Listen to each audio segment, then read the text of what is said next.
I'm helping to fire this thing along. Just one part of it that I would like to bring to your attention is from the Aboriginal perspective. The Northern Land Council met today. They had this document, which I've given some of their members earlier in the week, that John Payne put together about the application and de-application and the objection notice and stuff like that. And they're very concerned about the cultural and environmental degradation that can happen. They encourage the council to do a full capacity to apply for this development. The chairman lives in the area and he's put his own submission in this week as well, and they are strongly supporting this working group, and they would like to know what happens today and keep abreast of what's happening. They want the traditional owners to be fully respected, and the possibility of all sorts of things here to do with the Aboriginal people, like maybe burial grounds in soft ground like exists out there. They see it as a potential vandalisation of the current cultural heritage. An individual submission goes a lot further than a petition. They are counted, but they're only counted as one. It says a petition with 3,000 signatures on it. That's one document. Whereas if each and every one of these go in, you'll get that classified as 500 as submissions, whereas the petition only gets classified as one. So by all means sign the petition, but by all means put in motorise as well, put in an individual submission as well. We're residents of Mistletoe Close. We back onto the current sandpit that's there. It's now being filled as building material. There's obnoxious smells that come out of there all the time, and that's purely because it's been filled as a lake, as they propose to do with this new one. The building material that goes in there is asbestos. There has been quite a lot of that dumped there lately, and the dust that comes out of there is out of this world. It's all through everybody's houses. EPA tell us they get 5 or 6 phone calls a day to clean this up, and every time we ring and say where we're from, the 2 officers at EPA tell us they spend all day trying to sort out the current pit that's there. So there's a lot of implications if it does go through for the after effects, because we live with it now. We're particularly concerned as residents of the area about the proposed sand mine. It's 12.5 hectares. It's 100,000 tonnes per year they plan on pulling out of the sand mine. That's 140 trucks per day. My family is particularly concerned about the degradation to the local creeks in the form of acidic soils being exposed to those creeks, and we know the potential of what that does to the local environment. The other thing that is of particular concern is the silica dust. It's a known carcinogen, a grade 1 known carcinogen.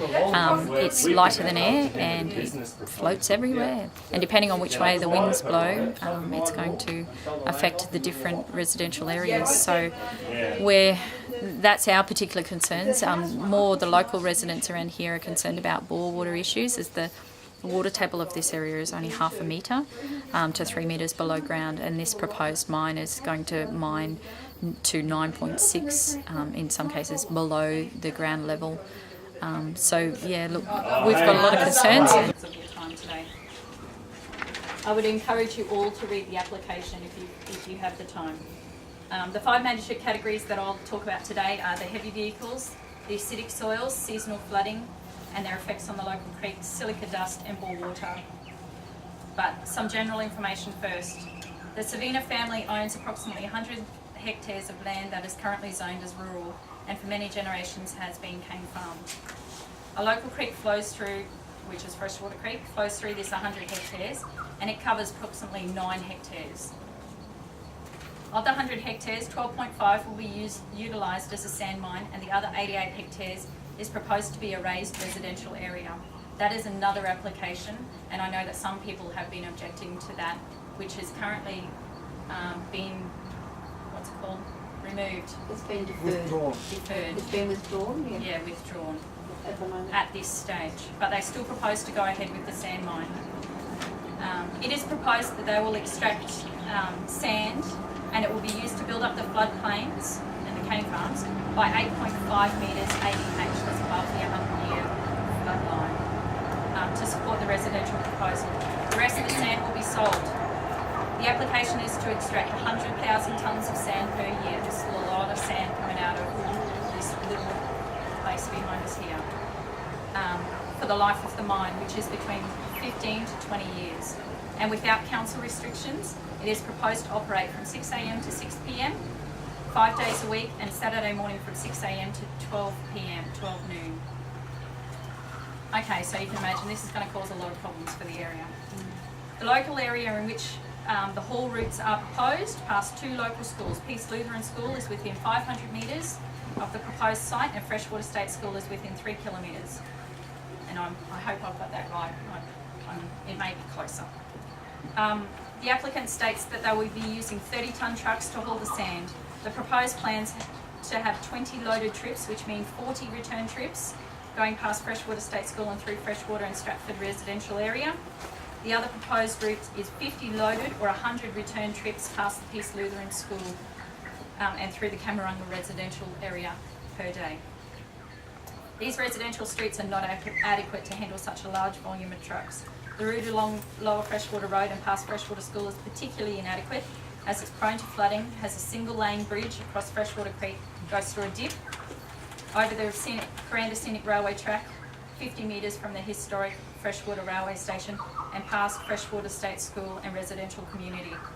We are particularly concerned because the railway track is only a few metres from the giveway intersection of the Lower Freshwater and Camarunga roads, and a 30-tonne truck waiting to proceed through this intersection could block the railway line. Furthermore, this intersection is on an incline and has limited visibility and poses an increased risk of road traffic crashes due to the volume and limited acceleration of the loaded trucks. This intersection is clearly not suited for continual use by heavy vehicles, and therefore major improvements will need to be made to these roads to allow the trucks to travel safely. In the other direction, past Peace Lutheran School, the trucks must travel the same roads as the local parents, school buses and local residential traffic. Children currently cross this road to enter and depart the school. We do not consider it safe at all to have large volumes of heavy trucks travelling the same roads as our children are waiting by the roadside to be collected by parents and buses. It is noted that the main roads has placed some conditions on the application before the council, and they are that between the hours of 8:15 and 9 a.m, truck movements are limited to 4 past Peace Lutheran School, and no truck movements between 2:45 and 5:15 p.m. That will effectively force the sand mine to send the trucks out via the Lower Freshwater Road to Camarunga Road and through Freshwater and Stratford during those times. The last point on the trucks is 140 per day will definitely increase the noise level of our peaceful area. Acidic soils. It states in the Golders report, and now this report is attached to the applicant's proposal. The investigation results indicate the presence of dark grey sandy clay, silty sand, silt AASS material, dark grey, dark grey sandy PASS materials underlying the northernmost portion of the sand extraction area.